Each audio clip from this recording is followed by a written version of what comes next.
What is going on, YouTube? It is your boy, MrBaboon. We here with another reaction by OverSimplified. This time we have the War of the Bucket. That's right, the War of the Bucket. That's right. I said it, and I'm gonna say it again. The War of the Bucket. Yeah. I'm guessing people wait to war over a bucket. A bucket. B-U-C-K-E-T. A bucket. I don't understand, bro. Like, you gonna go over war with a bucket, bro. And make sure you guys check the link down in the description. You guys can find a video and watch it for yourselves. Make sure you guys comment, like, subscribe if you guys are new. Ring the bell. Make sure you go check out OverSimplified. The videos are phenomenal. Animation's phenomenal. Editing is phenomenal. Better than my videos, let's face it. Come on. I don't edit any of my videos. My videos are raw, they're unreal, they're real, they're crazy. Come on, let's be honest. They're real. His videos are real. Come on, you know, it's history. I love his videos. His videos are phenomenal. That's pretty much what I'm saying. We're just going to jump into it, okay? Yeah, you. New merch available now, including a supremely... fucking time, bro. Hey, you. Yeah, you. New merch available now, including a supremely uncool t-shirt and a glorious new character pin. Link in the description down below. Is this the bucket we're talking about? Alright folks, gather round. I've got some good news and some bad news. Did you say good news and glad news? No, I said...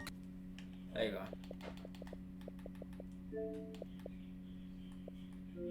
Good news and bad news. Very bad news. Word on the street is there's going to be a horrible plague coming in from Central Asia in the next couple decades that'll wipe out half of Europe. What's the good news? Do you have a cure? Please say you have a cure. No. Even better.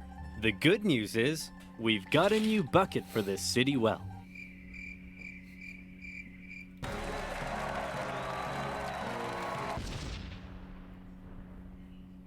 To understand the War of the Bucket, we first need to talk about this guy. He's the man with the plan, the host with the most. He's holy, lowly, he eats ravioli, with the white cassock, matching pellegrina, and the most tasteful of fringed fascias. Come on, y'all know who I'm talking about. It's the Pope, the head of the largest religious organization in the world. But what if I told you he wasn't always the big bad boy powerhouse he's often thought as today? That's right. Throughout history, the papacy often found itself forced to wrestle against adversity and opposition to retain its authority. The earliest popes, for example, suffered under the brutal persecution of the Roman Empire, and many ended up martyred, such as Pope Clement I, who was ostensibly thrown into the sea with an anchor around his neck. On the bright side, however, he's now the patron saint of fishermen.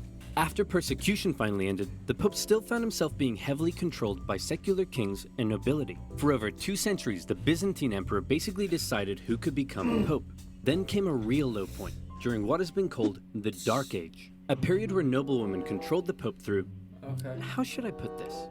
Feminine charm. It was around here that one infamous Pope, John XII, took office. This bad boy would hold, how should I put this? Naughty no-clothes parties in the Lateran Palace. And apparently, this would even happen. Come on, Zeus. Give me a 6. Did I say Zeus? I meant Thor. Ra, the Egyptian sun god? Dang it, who is it we worship? Perhaps you should read this, Your Holiness. In the beginning, God created the heavens and the earth? Wow, this is wild! Pope John XII eventually died exactly how he lived, caught in the act by an irate husband who picked the Pope up and chucked him out the window. What? The point I'm trying to make here is that often the Pope was a very weak and corruptible figure and was regularly used and controlled by secular leaders as a tool to increase their own power and influence. And there was certainly an element of that in the year 800, when the Pope and the Kingdom of the Franks were good BFFs, and King of the Franks, Charlemagne, was like, hey man, being king of the Franks is nice and all, but I want more legitimacy, and also to become the continuation of the Roman Empire. So what say in return for my protection, you crown me emperor so everyone will respect me more? Sure thing, pal. We'll hold the ceremony tomorrow. Charlemagne, king of the Franks, I hereby crown you emperor of the West. Oh my goodness. I was not expecting this at all. What a surprise. I simply cannot accept. Oh, okay then. I guess I'll just put this back over here. Give me that crown. Charlemagne's crown was certainly an historic moment, but it also created a bit of an interesting problem. It set the precedent that from here on out, only the Pope could crown an emperor. But the Pope was also very much under the influence and control of Charlemagne. So who really held the power here? The Pope or the Emperor? I'm sure that this conflict won't cause anyone to die. Bishop of Freising, we want to thank you once again for visiting our wonderful city. It's been an honor. The pleasure is all mine, and what a wonderful tour it's been. I've seen the city walls, I've seen the towers, nothing could top that. Oh, couldn't it? Because we've saved the best for last. Ta-da! Yes, that's very interesting. Isn't it the greatest thing you've ever seen? Well, I mean, it is just a bucket. Get him out of here! Over time, Charlemagne's position as emperor and the kingdom of the Franks gradually evolved into the Holy Roman Empire. And by now, the Pope and the Emperor weren't such good friends anymore, since neither could agree on who was the boss of who. To make matters worse, the Emperor had taken to investing his own bishops and abbots. What does that mean? Well, allow me to explain. The problem for the Holy Roman Emperor was his empire wasn't really an empire, so much as a nightmarish federation made up of hundreds of counties, duchies, bishoprics, and more. The princes in charge of these local regions often didn't give the emperor their loyalty. The German nobility spent a lot of their time rebelling against the emperor, and the emperor spent a lot of his time trying to put down those rebellions. Can we get rid of them? Who? All the nobility. Get rid of them and pick new ones who are loyal to me. You can't just remove noble families from their territory. Please? Aw, okay, how about this? Some of those territories are ruled by bishops and abbots, and as Holy Roman Emperor, considered by many to be the deputy of Jesus Christ himself, perhaps you can choose who gets to become bishop and abbot. Yay! Now it's time to turn out the lights and go to sleep. Okay, I love you. Okay, good night. Say it back. And so it was. The emperor invested his own family and loyal followers into powerful church positions. So, he's pretty much gets to pick who he wants as his own followers, his loyal followers, his own family, all this stuff. If he gets it, if he gets his own, if he gets his way, pretty much, right? But then you got these rebellions just fighting him, not letting him have it, right?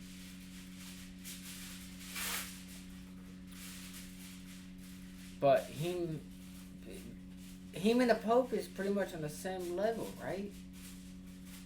Or am I getting it wrong?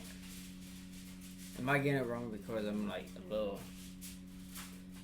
And thereby was able to increase his own power and authority. Not only that, but the emperor and other nobility were also engaging in something called simony. That's when someone would come along and say, hey, I want to become a bishop and get all the personal riches that come with the position. Perhaps we could come to some kind of arrangement. That's right. Church positions were actually being sold to the highest bidder. And let me tell you, they probably didn't come cheap. It's going to cost you a lot more than this. I don't think so. I've got a promo code. And speaking of promo codes, do you like free money? This is I good. know I do. I like how he does I really like it. And that's why I use Honey. Honey is a free browser extension that automatically finds the best promo codes whenever you shop online. For free. This means you always get the best deals without even trying on over 20,000 sites like Amazon, eBay, ASOS, and more. For example, here I am buying 7 pizzas after a long day of animating. It's currently costing me $130. Oh, hello, honey. You have a voucher for me, you say? All I have to do is click, you say? Nice. I saved $31.78, and all I did was click. There is absolutely no reason not to use Honey for everything you buy online. It's free and literally takes 2 clicks to install. Get Honey for free at joinhoney.com/oversimplified. That's joinhoney.com/oversimplified. And as always, by using my links, you'll be supporting my channel. So thank you. Now where were we? Oh yeah. Investing bishops and abbots, selling church positions, authority, and power. Wait a minute. This is depravity. The purpose of the church isn't for him to increase his own authority and power. It's for me to increase my own authority and power. What about Jesus, Your Holiness? What? I thought the purpose of the church was to spread the good message of Jesus Christ. How drunk are you? Very. Alright, the results for the election of Chief Magistrate are in. Giovanni Kablami, 1%. Spaghetti Jeff, 2%. And the bucket, 1 trillion%. Around the year 1050, a series of reformist popes came along, and they said enough was enough. They wanted to stop the emperor from abusing the church and investing his own church officials. How are you going to stop me so long as I have control over who becomes pope? Remember the circular power division? If you try to stop me, I'll just depose you and pick someone else. Oh no, I've contracted tuberculosis. And just like that, the emperor was dead. His 6-year-old son, Henry IV, took over. And as we all know, child emperors equal opportunity. The church had an opening to take back control of the papacy. Hey man, I hope you don't mind, but we're changing the rules so that only the church cardinals can elect the pope, and you no longer have any say in the matter. You know, if that's cool with you. I peed my pants. Okay, great talk. Then, with the position of the Pope a little more secure, he held a big meeting where he drew up a big list of all the reforms and new powers he was giving himself. And it included some pretty gnarly stuff. Of a kid. Okay, first, I have the power to depose emperors. Okay. Everyone cool with that? Yeah? Definitely took advantage of a kid. Only I can depose or reinstate bishops. Yeah? Alright, no one can judge me. All princes shall only kiss my feet. Only my name shall be spoken in the churches. My name is the only name in the world. Okay, I think you're done. These were all some pretty radical powers the Pope was giving himself. And with these reforms, the Pope was basically telling the Emperor, you no longer have the right to choose your own bishops and abbots. Only I can do that. When the Emperor, now a full-grown man, heard the news, he was furious. What? This is madness! Who does this guy think he is? I'm the Emperor, for goodness sake. He can't tell me what to do. I'll invest my own bishops and abbots if I want to, and this rapscallion can go right to heck! I peed my pants again! The whole conflict escalated when Henry IV went to the Pope and said, hey, guess what, sucker? You're deposed. Oh. Wait a minute. I'm the Pope. You can't depose me. You're deposed. Oh. Wait a minute. I'm the Emperor. You can't depose me. You're deposed. Oh. Wait a minute. Eventually, the German princes took advantage of the situation, and they all turned against Henry. Henry was forced to apologize to the Pope, and the whole thing ended there. Except it didn't. The whole conflict, known today as the investiture controversy, would continue on for centuries as popes and emperors engaged in a power struggle over the emperor choosing his own church officials.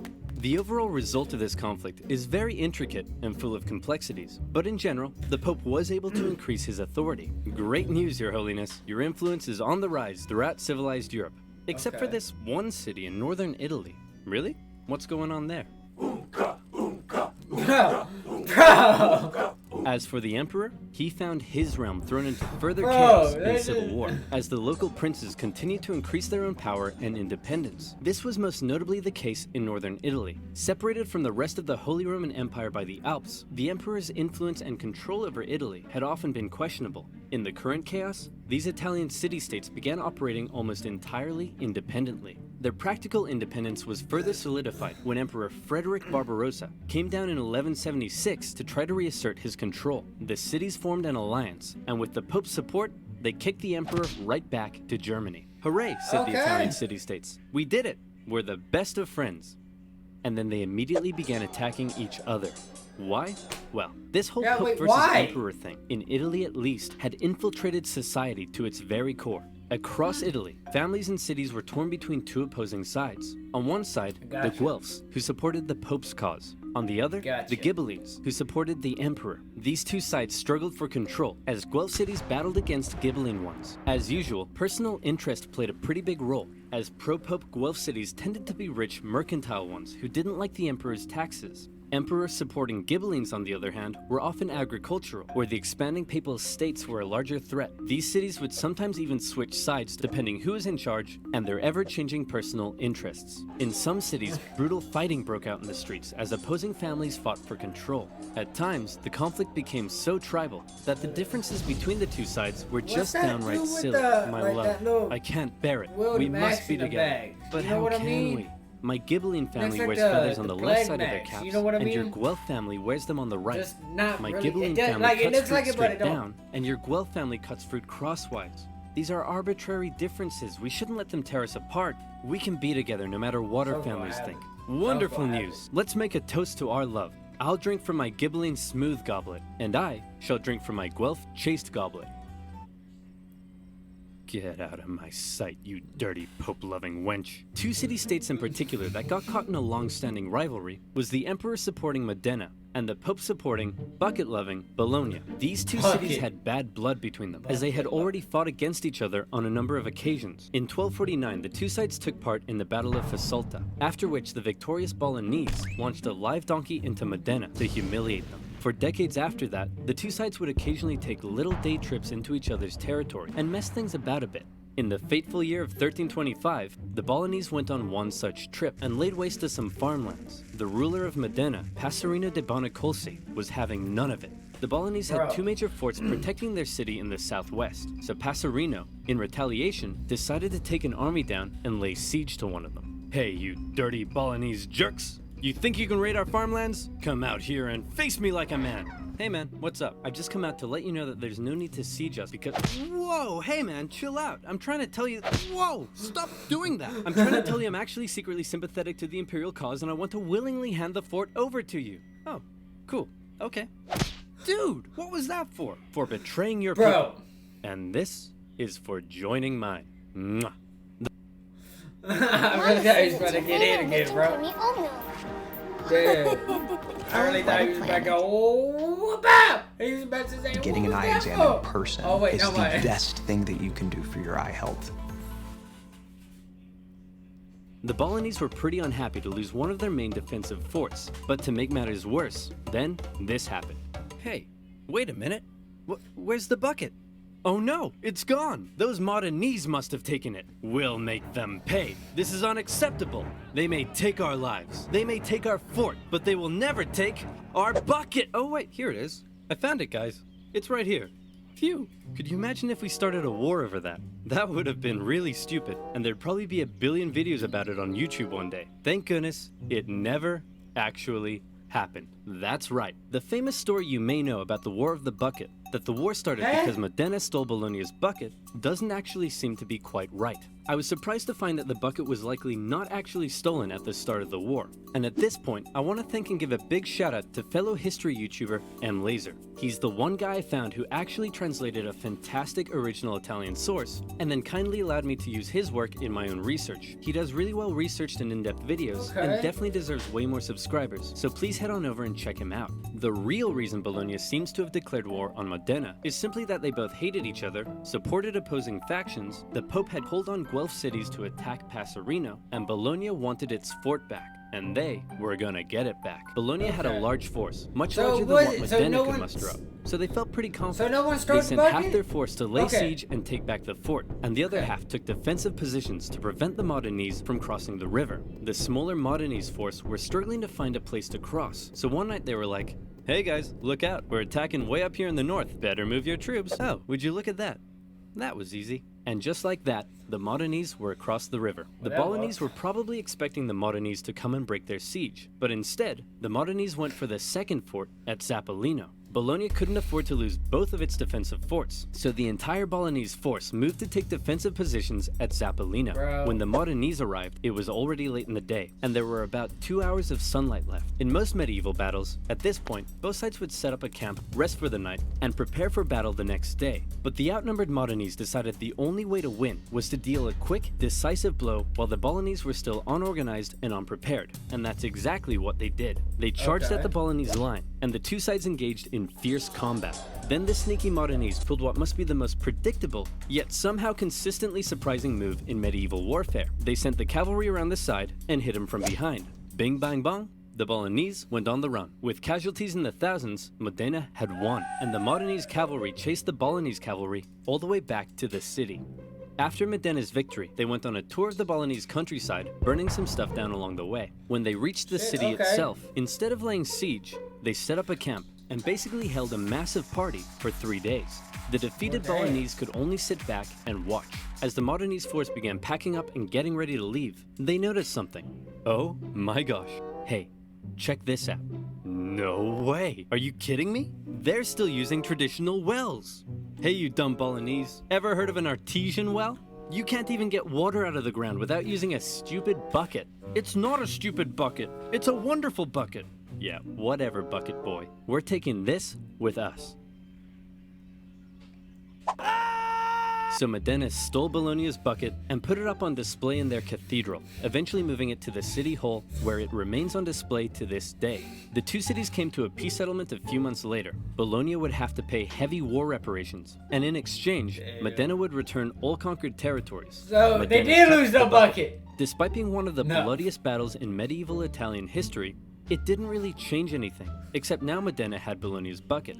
As for the larger power struggle between the Pope and the Holy Roman Emperor, that would continue on for some time and play a part in many major events of medieval history, such as the Crusades, the Protestant Reformation, eventually leading to the general separation of church and state we see in Europe today. So there you have it. We learned about the Pope and the Holy Roman Emperor, the investiture controversy, and finally, the War of the Bucket. It's been a long day, and it's time to turn out the lights and go to sleep. Okay, I love you. Okay, good night. Say it. Bro. So... got your bucket stolen. Had to pay, like... Let me know what you guys think down below in the comments. Link down in the description if you guys want to watch the video for yourself. I'll see you guys in the next one. Make sure you guys like the video, subscribe if you guys are new, ring the bell, turn on notifications. Pretty much what, yeah, I'll see you guys in the next one. You guys be safe. Happiness is key, motivation is key, all that good stuff. I'll see you guys in the next one.